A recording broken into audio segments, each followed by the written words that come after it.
Chers lecteurs et lectrices, j'ai envie aujourd'hui de vous faire découvrir un voyage magique et majestueux. Partons un moment dans les étoiles et venez avec moi dans cette traversée à vous couper le souffle. Posez-vous dans votre fauteuil ou votre lit et commençons notre voyage. Un voyage au cœur de la galaxie, une odyssée solaire. Nous quittons la Terre un matin silencieux. Notre vaisseau, Helena, s'élance sans bruit à travers l'atmosphère bleutée, laissant derrière lui les continents familiers, les océans scintillants, les villes qui palpitent comme des veines de lumière. Puis le noir, le vide sacré, et devant nous l'appel des planètes. Après 77 millions de kilomètres, Mercure apparaît, la pierre brûlante, une sphère grise, criblée, presque lunaire, mais plus sombre, plus ancienne. Elle danse si près du Soleil que celui-ci occupe un quart du ciel, un brasier aveuglant, sans pitié. Nous ralentissons. Les capteurs hurlent. Plus 427 degrés Celsius du côté jour et moins 173 degrés Celsius du côté nuit. Pas d'air, pas de vent. Juste une croûte de roche fracturée, recouverte de poussière métallique, où chaque cratère raconte un impact vieux de 4 milliards d'années. Si nous sortions maintenant, même avec notre combinaison thermorégulée, nous tiendrions à peine 2 heures avant que les écarts thermiques ne fassent craquer nos joints. Et pourtant, il y a une beauté tragique à cette nudité absolue. Aucun son ne nous parvient. Le silence est total. Mais les instruments traduisent les vibrations sismiques en frémissements sourds, le gémissement d'un monde qui se contracte sous la chaleur du soleil. Nous traversons 50 millions de kilomètres de vide, et soudain elle émerge. Vénus, la déesse toxique, une perle blanche, voilée, mystérieuse. Mais ce n'est qu'une illusion. En nous approchant, les nuages jaunâtres se déchirent par instants, révélant une surface rougeoyante, comme vue à travers un four ouvert. L'atmosphère est un mur de 92 bars de pression, un brouillard d'acide sulfurique qui rongerait notre coque en quelques minutes. La température ? 464 degrés Celsius, assez pour faire fondre du zinc. Le sol ? Un désert volcanique de basalte foncé, strié de lave figée, étouffé sous un ciel éternellement orageux. Notre combinaison résisterait quelques minutes seulement. Ensuite, elle imploserait comme une canette écrasée. Et les sons ? Oh, les sons !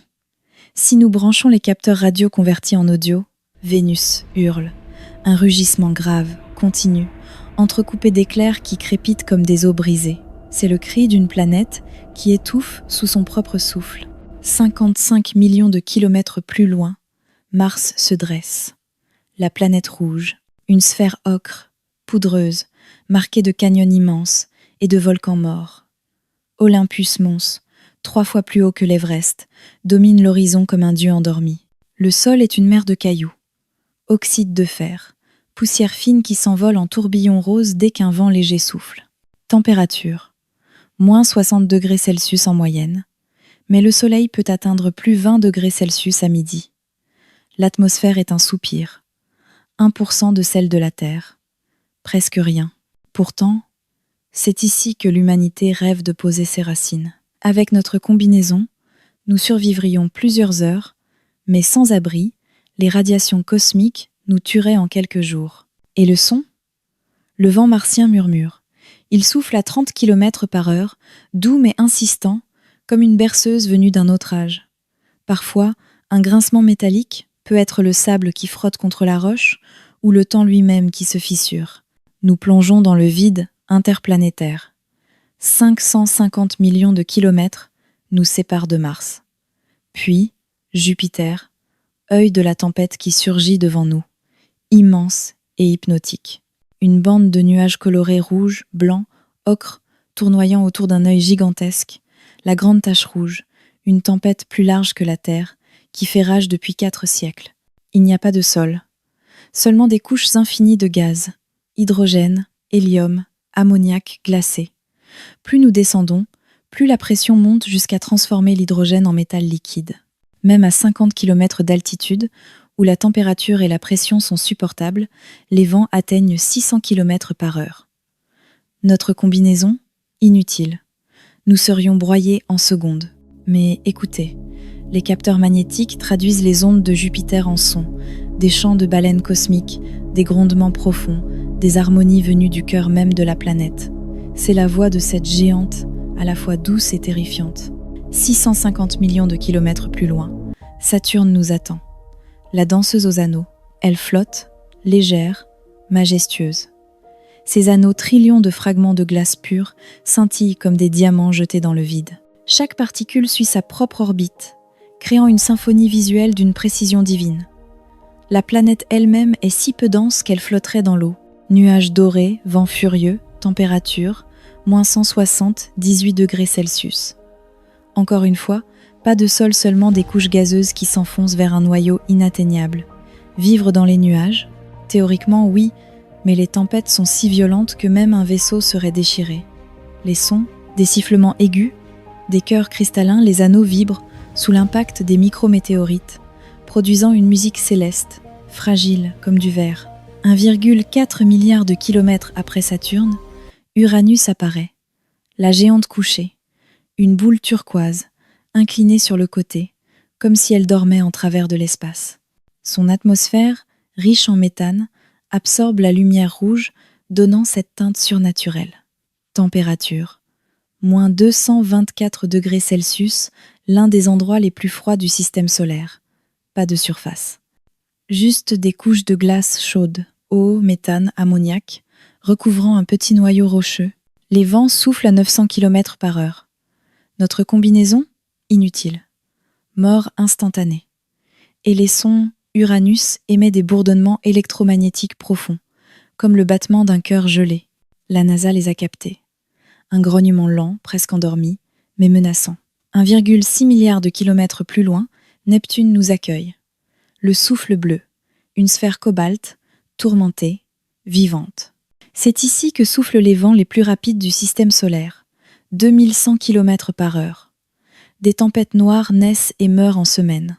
Température, moins 210 à 8 degrés Celsius. Comme Uranus, c'est un monde de glace et de gaz, sans sol. Mais Neptune brille d'une énergie interne mystérieuse, elle rayonne plus de chaleur qu'elle n'en reçoit du soleil. Les sons? Des cris aigus, des sifflements stridents comme si la planète hurlait dans le vide. Les frissons nous traversent le corps, et même notre avion supersonique tremble, tellement ces hurlements nous tétanisent sur place. Encore une fois, aucune chance de survie. Même notre vaisseau doit rester à distance respectueuse. Enfin, nous voilà en route pour notre dernière destination. On s'enfonce dans un noir cosmique, et il fait de plus en plus froid. Notre soleil qui nous tenait chaud n'est plus qu'une étoile lointaine brillante. Sa lumière est d'une très faible intensité.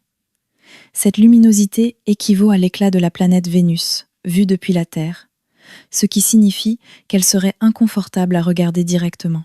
Après plus de 4,7 milliards de kilomètres depuis la Terre, nous voyons enfin ce petit être. Pluton, le petit prince gelé, petit, solitaire, couvert de glace d'azote, de méthane et de monoxyde de carbone. Température, moins 232 degrés Celsius. Son sol est une mosaïque de plaines blanches et de montagnes de glace d'eau aussi dures que la roche. Une fine atmosphère qui gèle et tombe au sol quand Pluton s'éloigne du Soleil. Avec notre combinaison, nous tiendrions quelques heures juste assez pour admirer ce monde fragile, suspendu entre l'oubli et l'éternité. Pas de son. Le vide est trop profond.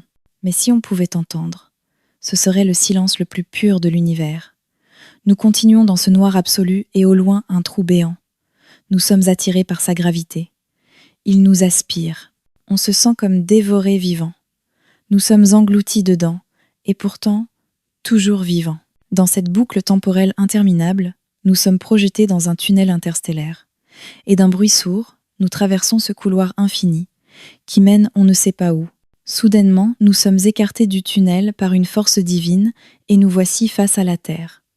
Ce mystère est inconnu, mais nous remercions ces êtres divins de nous avoir ramenés à la maison. Alors mes amis, si nous avions entrepris ce périple en avion supersonique, filant à 1000 km/h, oui, comme un Concorde des étoiles, mais sans jamais s'arrêter pour boire un café ou faire le plein, il nous aurait fallu traverser 5,94 milliards de kilomètres de vide, de beauté et de terreur. Et devinez quoi? 678 années se seraient écoulées. Nous serions partis en 2026 et serions arrivés sur Pluton en l'an 2704. Donc, en souriant mais avec une larme dans l'œil, je te dis, il nous a fallu près de 7 siècles pour atteindre le bout de notre petit coin de galaxie. Et dire que, tout ce temps, la Terre tournait, patiente, en espérant que l'on revienne un jour avec un peu plus de sagesse. Car finalement, explorer l'univers, c'est bien, mais préserver celui qui nous a permis de rêver d'étoiles, c'est mieux. J'espère que ce voyage au cœur de notre galaxie vous a passionné autant que moi. En attendant, profitons de notre seule et unique Terre, car même avec la relativité, elle reste le seul endroit où le temps vaut vraiment la peine d'être vécu. Merci et prenez soin de vous, mes très chers lecteurs et lectrices.